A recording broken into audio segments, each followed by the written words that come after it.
शेतीमालाची साठवणूक करण्याची क्षमता निर्माण झाली पाहिजे।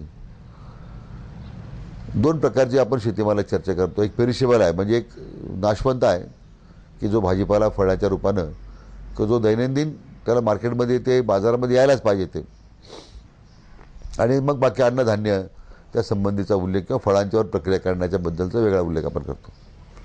आज आपल्याकडे व्हॅल्यू चेन म्हणून बॅकवर्ड लिंकेजमध्ये किंवा आपण जर पाठीमागे पाहिलं तर शेतकरी भाजीपाला पिकवतो, भाजीपाला उत्तम प्रकारे पिकवतो, फळं पिकवतो उत्तम प्रकारे। आज त्याची साठवणूक क्षमता आम्ही निर्माण करू शकलो का? आज थेट बाजारामध्ये जरी आम्ही मुंबईला भाजीपाला बाहेरून आणायचं ठरला किंवा मोठ्या महानगरामध्ये आणायचं ठरला खेडेगावामधून, तर त्याची गुंतवणूक करण्याची क्षमता शेतकऱ्यांमध्ये आहे का?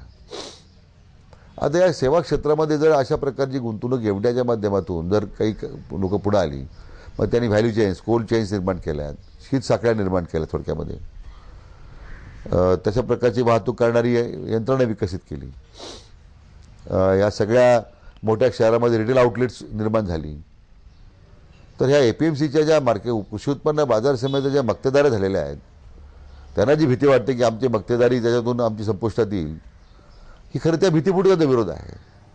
पण त्यांनी हा कधी विचार केला नाही की आम्ही शेतकऱ्यांच्या शेतीमालाच्या विक्रीकरता आम्ही त्यांना काही स्वायत्ता दिली का आतापर्यंत? आम्ही त्यांना काय मोकळ्या वातावरणामध्ये श्वास घ्यायला तरी आमच्या शेतकरी बांधवाला कधी त्यांनी संधी दिली का? मार्केट कमिट्या ह्या मुठभर लोकांच्या ताब्यामध्ये एक सत्ता केंद्र बनत चाललेले आहेत की शेतकऱ्यांच्या हिताचे निर्णय करण्यापेक्षा व्यापाऱ्यांचं आणि मिळून संगनमतानं आपलं हित कसं जोपासलं जाईल व्यक्तिगत रूपानं, हा खरं त्यामध्ये महत्त्वाचा मुद्दा आहे। आज खाजगी बाजार समित्या आल्यात, खाजगी लायसन्स आपण दिलेत, बहुतांशी कापूस उत्पादन क्षेत्रामध्येच आज खाजगी बाजार समित्या उभ्या राहिल्यात। म्हणजे खाजगी बाजार समित्या ज्या उभ्या राहिल्यात ती स्पर्धा झाली सुरू। बाजार त्या स्पर्धा यासाठी असतात, परंतु स्पर्धा जी FDIमुळे सुद्धा उद्या APMCच्या थेट मुळातच अस्तित्वाला काही धोका निर्माण होईल अशी स्थिती नाहीच आहे। आज मुंबईमध्ये, पुण्यामध्ये किंवा मोठ्या शहरामध्ये उत्तम प्रकारचे माल उभे राहिले, सगळे ब्रँडिंग आउटलेटमध्ये आले। आता ते माल आल्यामुळे मग काय मुंबईमधल्या किरकोळ ग्राहकाला किंवा किरकोळ दुकानदार काय बंद झालेत का?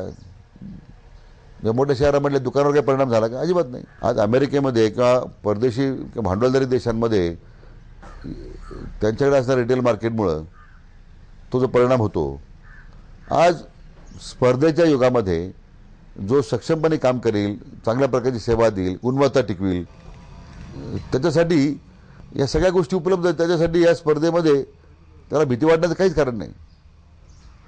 पण आम्हाला संरक्षण पाहिजे किंवा आम्हाला संरक्षणामध्ये आम्हाला जगायचं आहे असा दृष्टिकोन स्वीकारणाऱ्या ज्या व्यवस्था आहेत त्यांना मात्र हे आव्हान आहे।